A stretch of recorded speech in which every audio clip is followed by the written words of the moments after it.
This time on Rad Rat Video, we're talking about whether there are any native street tricks or if everything has been adapted from freestyle and vert. Let's do it.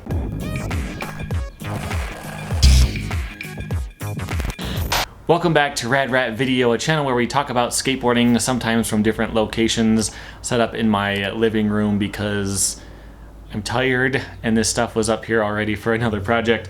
So we're going to be doing this today. I've got a handful of questions. The first one is from Patreon. Michael Android asks, what are your feelings towards rails on boards? Is it cheating? I skated some really long curves the other day and it was very weird. I was able to slide so much further with less speed with rails on, but it just didn't feel right. It was frictionless, and all I really had to do was keep my balance. Typically when I slide on a deck without rails, I can really feel the grind or slide, and it is very satisfying. Do you feel similarly, or am I alone here? Okay, so the question is, what are your feelings? Is it cheating? I don't think anything in skateboarding is cheating, like at all.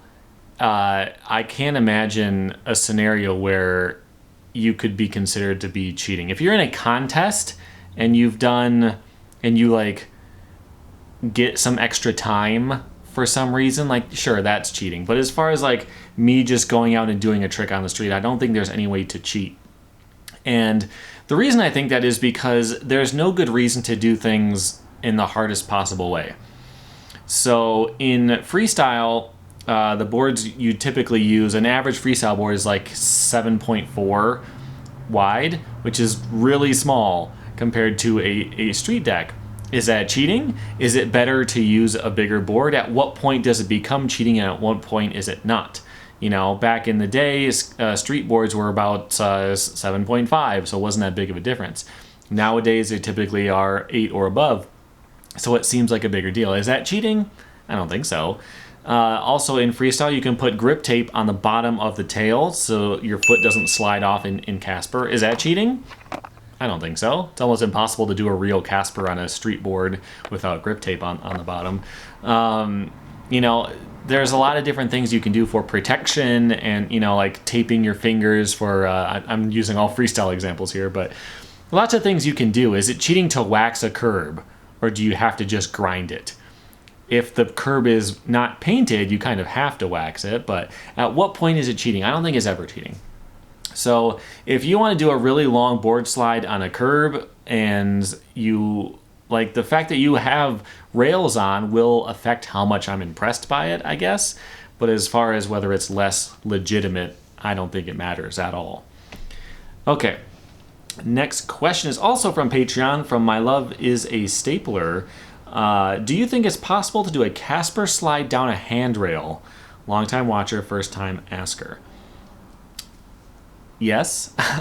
If you've seen my series on math, where I calculate like how many flips you could do on flat and how big of a drop you could do before your legs would break, that kind of stuff, there's a lot of stuff that's possible from a physics perspective, but isn't necessarily achievable for a person. But it's so hard to determine where that line is, because things that are being done now, 20 years ago, 30, it would have been hard to believe, like the kind of flip in, flip out tech stuff that you see now. Like no one would be able to do that. No one would be able to do, you know, these huge gaps that we see now. It would be so hard to fathom that could be possible.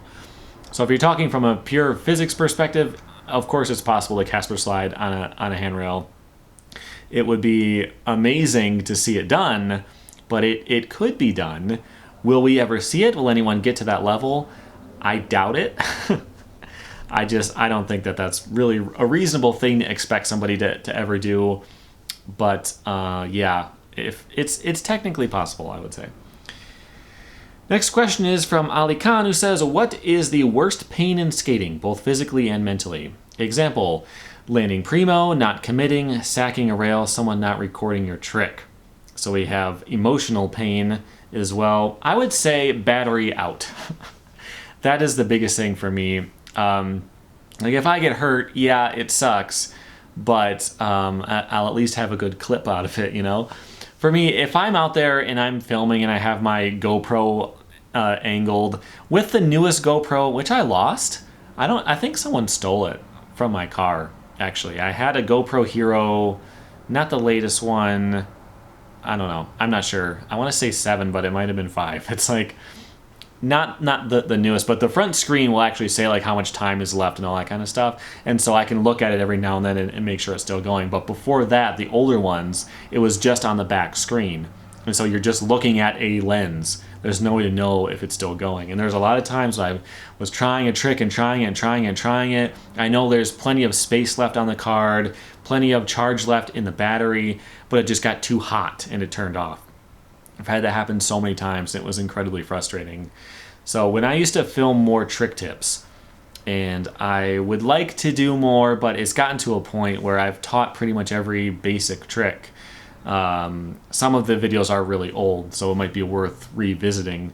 You know, I mean, like really old. Some of the videos are 15 years old, but and they're all on this channel. Though the upload dates will be more recent because it'll be when I started this channel. But there's still 15-year-old videos. I might redo those. But when I film for a trick tip, it's really frustrating to me because I get it in my head so much. No matter how easy the trick is, if I want to do a trick tip for a kickflip, it'll probably take me like an hour to get the clips. I don't know why. It's just like, so the thing I try to do is I set up 3 cameras. And so if I land the trick once, I've got 3 different shots. And then I can move them all behind me or go the other way. Then I get 3 more shots. And that makes it a little bit easier. It makes it a little quicker. I think that the pressure is actually higher to make sure I'm on screen in 3 different cameras at the same time and have to do the trick right at that moment. But yeah, to film something and then to check the camera and see it be turned off, that's the worst, to me anyway. The next question is from Yerky. Dear Rad Rat, I always wondered who is in charge of making city skate parks in different cities. Many city skate parks across the US have a great design and some have a terrible design. Do cities consult skateboarders to help design what features a new skate park will have? It is hard to believe some city planners with no skateboarding experience are designing parks with quarter pipes, rails, ledges, etc. I'm sure that's happened. There used to be a skate park in my current town, and I posted a picture on Instagram. This was like 3 years ago, I think, and it was horrific. Like there's this bank that I think was supposed to be really not steep, like a really shallow type of bank, but they mounted it vertically, so it was almost straight up. Like it was kind of like, it was like that steep, and it was tall. Like it made no sense. It was really dumb. I'm pretty sure that was just designed by whoever. They just bought some ramps and just put them in a parking lot, and that's how it happened. There was a town I used to live by where they did that. So it may have even been the same company, I don't know, but you can buy like prefab boxes and fun boxes and all that type of stuff and just kind of put them out there somewhere. There was a park like that where the ramps to get speed, so there's like a big fun box and hips and stuff in the middle, and then there were ramps to get speed on both sides, but they were the same height as the ramp as the fun box. So if you wanted to drop in and get speed and ollie out of the fun box and do a grind, or maybe ollie over the fun box, you couldn't get that much speed. It was basically impossible. But they just picked whatever out of a catalog and threw it there, and it was fine. But the place I live now, so that skate park in my town, they destroyed it and they rebuilt it. They hired a company called New Line Skate Parks. And so they came in and they're skateboarders, and they made it all out of concrete, and so everything flows and it makes sense and it's good. Not my favorite skate parks in the world. The Street Plaza one is my favorite because that's the kind of stuff I would prefer to skate. I don't love the flow of it, but there's nothing like wrong with it. There's no obvious and clear mistakes in it. So it depends on the city. If they're smart, they hire a company to come out and do it, but budgets, The last question is from Jacob Hughes Garten, who says, how many tricks can really be considered pure street tricks, i.e. not borrowed or adapted from vert or freestyle? All that really comes to mind for me is stuff that relies on a street-specific obstacle, like nada spins or firecrackers. Okay, so those are 2 good examples. I did a lot of thinking about this. So to me, the question is, what tricks are street exclusive? Because like the dark slide was invented on street, but it could be done on vert, right? Like it's not a vert trick, but in theory, it could have been, if that makes sense. So what tricks require street in order to be done? So that would mean no grinds, because you can do them all on vert. No manuals, you can do those on vert by, you know, gapping over the coping and doing it on the deck. And it can't be from freestyle either. Freestyle would be anything you can do on flat with just a skateboard. So any kind of flip tricks, any kind of ollies, no complies, bonelesses, obviously grabs could be done on both. So none of that would be considered like a native street trick, despite where it was first landed. Okay, if that makes sense. That's the way I'm framing this question. What tricks can only be done on street? Your examples, Nada spins and firecrackers, are very good examples, but I came up with a few more. Wall rides would be good. Like, sure, you can kick turn on a deep pool and kind of call it a wall ride, but that's not really the same thing. Wall rides, wallies, nose bonks. So that's where you are going to ollie over, let's say, like a bench or like something thin, and you just kind of bonk your front two wheels on it. A hippie jump is technically a street trick, I would say.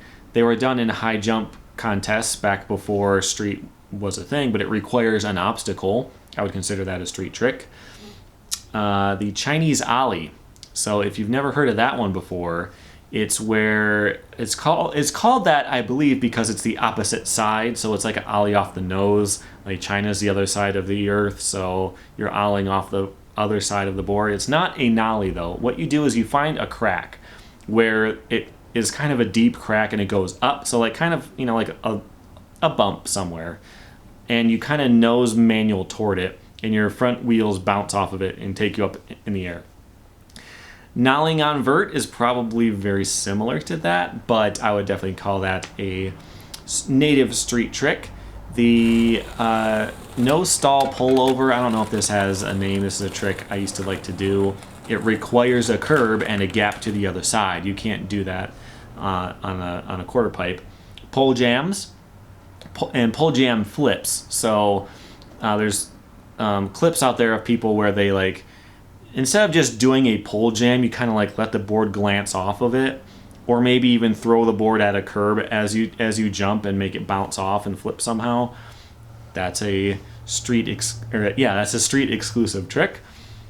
How about no comply flips, like the kind that you do off of a curb? Like you can do a no comply pressure flip or something like that, but I'm talking about the kind where you step on the curb, you pop it up, it hits your knee, and then or you kind of flip it slightly, and as it hits the curb, it flips back the other way.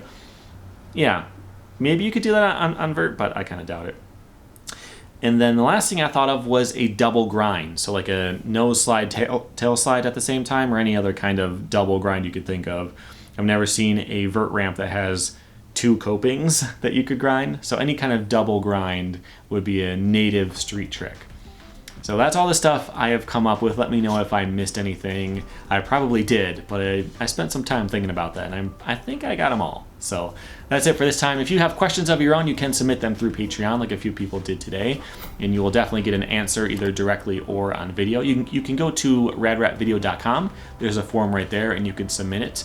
I would appreciate if you send them through there. If you DM them to me, it doesn't go into the right inbox and all that kind of stuff. It's kind of a mess. So please send them through the website if at all possible. You can also support the channel by joining and get some emojis and stuff like that. And that's it for now.